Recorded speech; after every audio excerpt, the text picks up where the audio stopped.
হিন্দু ধর্মাবলম্বীদের একটি গুরুত্বপূর্ণ তীর্থযাত্রা যা প্রতি 4, 6, 12 এবং 144 বছরে একবার পালিত হয়, যেটা হলো এই কুম্ভ মেলা।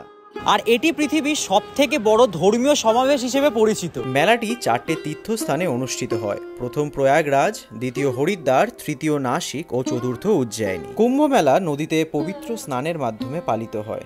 তবে এটি শুধু একটি ধর্মীয় উৎসব নয়, এটি সম্প্রদায়ের বাণিজ্য, মেলা, শিক্ষা, সাধুদের ধর্মীয় বক্তব্য, সন্ন্যাসীদের সমাবেশ এবং বিনোদনের মিলন মেলা। তীর্থযাত্রীরা বিশ্বাস করেন যে এই নদীগুলোতে স্নান করে তারা তাদের অতীত পাপের প্রায়শ্চিত্ত এবং শুদ্ধি সাধনের একটি উপায় যা তাদের পাপ মুক্ত করে। প্রতি মেলায় লক্ষ লক্ষ মানুষেরা অংশগ্রহণ করেন, কিন্তু তারই মধ্যে প্রয়াগ কুম্ভ মেলা সবচেয়ে বৃহত্তম মেলা হিসেবে প্রসিদ্ধ। আর গণনা করে জানা গেছে এই বছর মহাকুম্ভ মেলায় 60 কোটিরও বেশি লোক অংশগ্রহণ করেছিলেন, আর যেটির জন্য মানুষের মৃত্যুও পর্যন্ত হয়েছিল।